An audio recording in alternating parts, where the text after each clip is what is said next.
Good afternoon, everybody. My name is Rob Fagan. I'm an adjunct faculty member for Tulane University and Pikes Peak State College in the areas of emergency management. And this week, we're going to talk about Module 6, which has to do with humanitarian assistance and how all systems are local. When we think about disaster response or humanitarian aid, I have been in these operations on numerous occasions and also have delivered exercises pertaining to this type of response. It's easy to picture big organizations, national governments, even militaries or international relief teams flying in to save the day. That's the image we see on television. But the truth is much simpler and more powerful. All disasters start and end locally. The people who live in the affected communities are always the first to respond and the last to recover. Even the most advanced emergency systems that have big budgets, high tech tools, detailed national plans don't work unless they are rooted in the realities of the local community.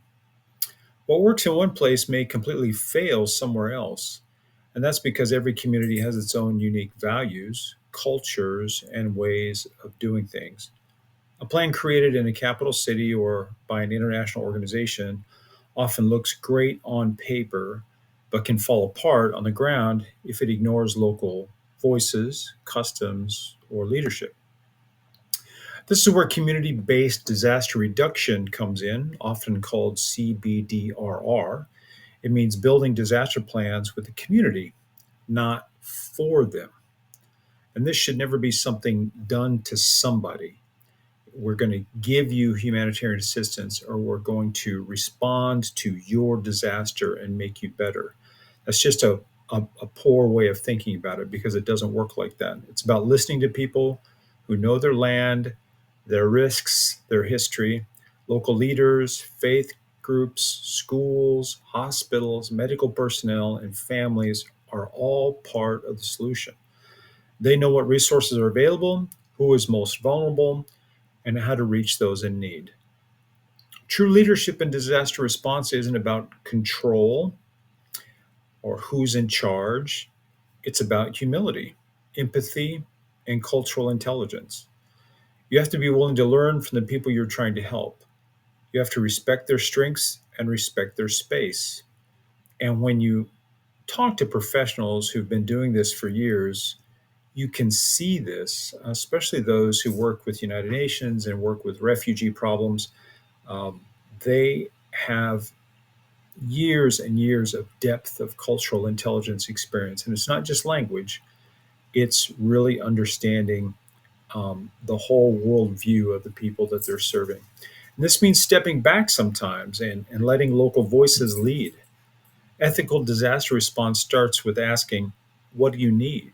Rather than saying, here's what we're going to do for you, and here's what we have to impose upon you.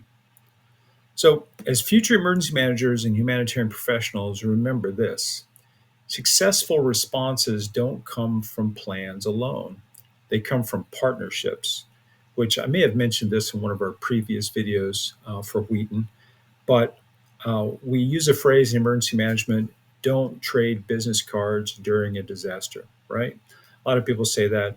And it means that these partnerships and these relationships and these people have to be built before the emergency and before the disaster. Local systems, schools, hospitals, community groups, informal networks are the backbone of resilience. And resilience can't be imposed on someone or given to them.